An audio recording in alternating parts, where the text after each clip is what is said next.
क्या आप जानते हैं, माँ सरस्वती ने एक समय ऐसा काम किया था जिसकी कोई कल्पना भी नहीं कर सकता।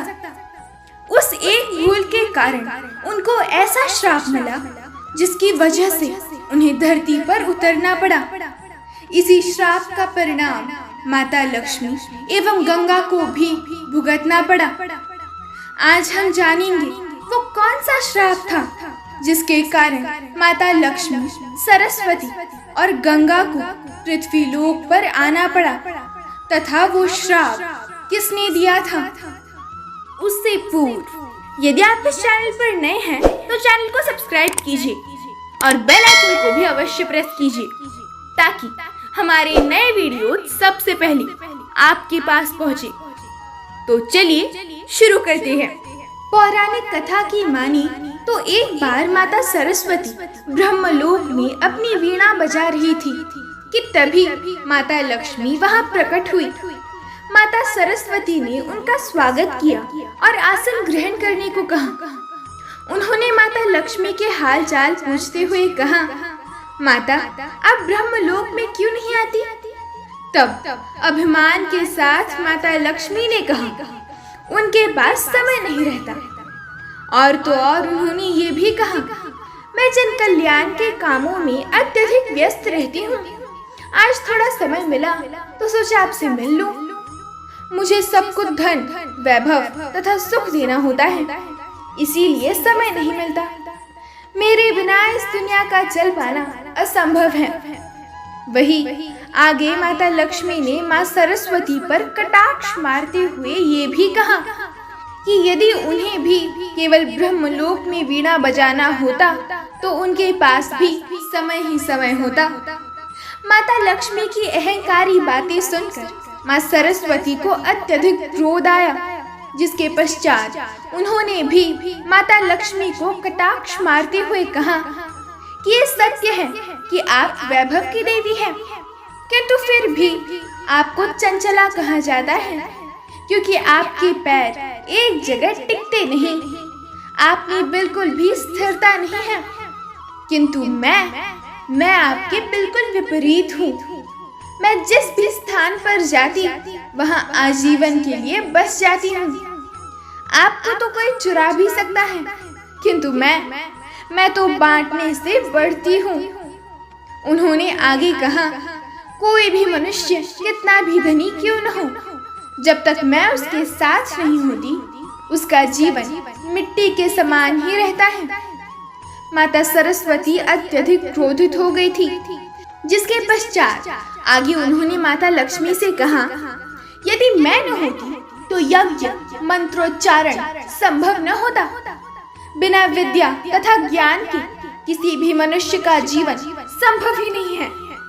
साथ ही उन्होंने ये भी कहा कि उनके मंत्रों के बिना भगवान विष्णु की पूजा भी अधूरी है। माता सरस्वती के तर्कों से भी माता लक्ष्मी संतुष्ट नहीं हुई और न ही अपनी बातों से हिली, जिसके पश्चात उन्होंने कहा, अब इस विवाद का निर्णय केवल श्री हरि ही करेंगे। बस फिर क्या होना था। दोनों देवियां इस बात के निर्णय के लिए विष्णु लोक के लिए रवाना हो गई। वहां पर देवी गंगा पहले से ही मौजूद थी। श्री हरि को ध्यान में लीन देखते ही माता लक्ष्मी उनके पास जाकर बैठ गए, किंतु किसी ने भी माँ सरस्वती को बैठने के लिए नहीं कहा, जिससे वो रुष्ट हो गई। बस फिर क्या, क्रोध में लाल माँ सरस्वती ने माता लक्ष्मी से कहा, आप स्वयं मुझे यहाँ लेकर आई है और आपने मुझसे बैठने के लिए तक नहीं कहा। क्या विष्णु लोक में ऐसे ही अतिथियों का आदर किया जाता है।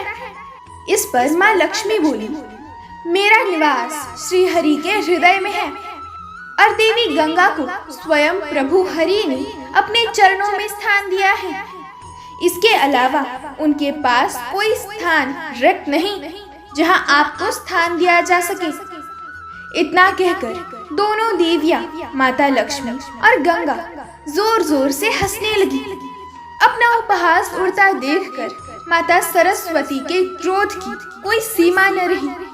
माँ सरस्वती ने माता लक्ष्मी से कहा, आपको बहुत अभिमान है अपने वैभव और श्री हरि के हृदय में होने का, तो मैं आपको यहीं से दूर कर दूंगी। इतना कहकर माँ सरस्वती ने माता लक्ष्मी को श्राप दे दिया और कहा, आप विष्णु लोक छोड़कर धरती पर चली जाएंगी और आप तुलसी के रूप में जन्म लेंगी, जहाँ जाकर आपका भगवान विष्णु से कोई संबंध नहीं रह जाएगा और धरती पर आपका विवाह किसी असुर से होगा। वही माता लक्ष्मी को दिए गए श्राप को सुनकर देवी गंगा को माँ सरस्वती पर क्रोध आ गया और उन्होंने माँ सरस्वती को श्राप दे दिया कि वो धरती पर नदी बनकर प्रकट होंगी। ये श्राप का सिलसिला यही नहीं थमा। माता लक्ष्मी के पक्ष में देवी गंगा ने माँ सरस्वती को श्राप तो दे दिया, किंतु उन्हें ये भेदभाव बिल्कुल भी नहीं भाया। उन्होंने क्रोधित होकर देवी गंगा को भी श्राप दे दिया कि वो श्री हरि के चरणों से निकलकर धरती पर नदी बनकर निकलेंगी और अधिक से अधिक पापियों के संपर्क में आएंगी। क्रोध की अग्नि में तपते हुए तीनों ने एक दूसरे को श्राप तो दे दिया, किंतु जब उनका क्रोध शांत हुआ तो तीनों को बहुत पछतावा हुआ।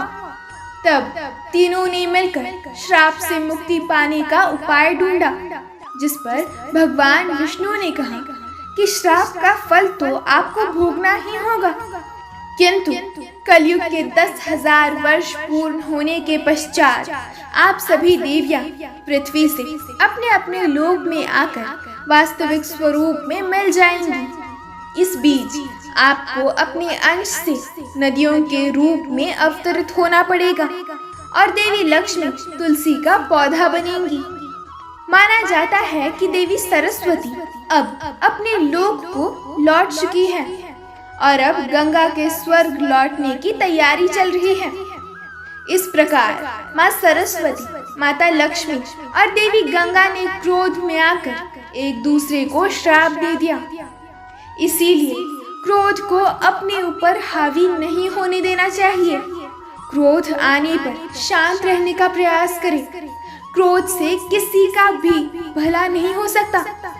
क्रोध में बोले गए अपशब्दों से रिश्ते खराब होते हैं।